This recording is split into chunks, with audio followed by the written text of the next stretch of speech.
बड़े पीर दस्तगीर हुजूर सैयदी सरकार गौसे पाक के घर में एक मरतबा चोर आया। और चोर जब भी किसी के घर में जाता है तो वो सबसे पहले कीमती सामान को तलाश करता है। ठीक वैसे ही सरकार गौसे पाक के घर में वो चोर कीमती सामान को तलाश कर रहा था। तलाशते तलाशते उसने क्या देखा कि एक कीमती चादर एक कोने में पड़ी है और उस चादर को सरकार गौसे पाक इस्तेमाल करते हैं। उस चादर को चोर उठाया और समेट करके एक मोटरी बना करके अपने सर पर रखा और जो ही भागना चाहा, चलना चाहा, उसके दोनों आँख अंधे हो गए। उसके दोनों आँख अंधे हो गए। अब उसने सोचा कि नहीं दीवार दिख रहे हैं, नहीं दरवाजे दिख रहे हैं, अब मैं जाऊं तो जाऊं किधर, मेरी आंखें बंद हो गई है, मैं अंधा हो गया हूं, मैं किधर जाऊं। उसने मोटरी को सर पर से उतारा, ज़मीन पर नीचे रख दिया और जब नीचे मोटरी को रखा उसके दोनों आँख फिर से खुल गए। उसने सोचा कि मेरी आँखें खुल गई है, अब मैं जा सकता हूँ। फिर से उसने मोटरी को उठाया और उठा करके सर पर रखा। फिर जो ही भागना चाहा उसके दोनों आँख अंधे हो गए। अब उसने सोचा कि मेरी आँख दोबारा फिर से अंधा, मैं फिर से हो गया हूँ, अब मैं जाने के काबिल नहीं हूँ, नहीं जा सकता। फिर से उसने मोटरी को उतारा और ज़मीन पर नीचे रखा। फिर से उसने देखा कि मेरी आंखें खुल गई है।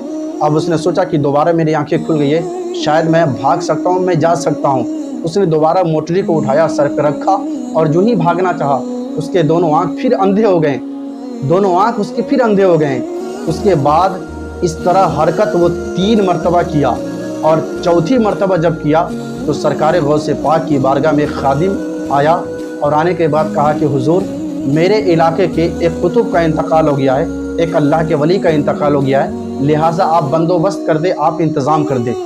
हुजूर गौसे पाक ने कहा कि फला कमरे में चला जा, एक मेरा मेहमान आया है जो रात भर परेशान है, एक मेरा मेहमान आया है जो रात भर परेशान है, उससे मेरी बारगाह में लेकर आ जा।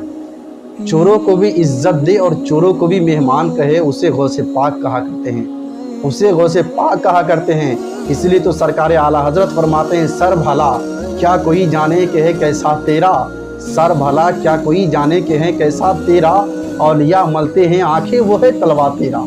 जो चोरों को भी इज्जत दे उसे फातिमा तो ज़हरा का घराना कहा जाता है। उसे मेरी बारगाह में लेकर आओ। गौसे पाक ने फरमाया कि उसे मेरी बारगाह में लेकर आओ। गौसे पाक की बारगाह में लेकर जब वो शख्स आया तो आने के बाद गौसे पाक ने उस चोर से कहा कि तौबा पढ़, तौबा पढ़। उस चोर ने कहा कि हुजूर मैं तो चोर हूँ। गौसे पाक ने फरमाया कि तू तौबा पढ़। चोर ने तौबा कबूल की और चोर ने तौबा पढ़ी और गौसे पाक ने उनको विलायत की मंजिल अता कर दिया।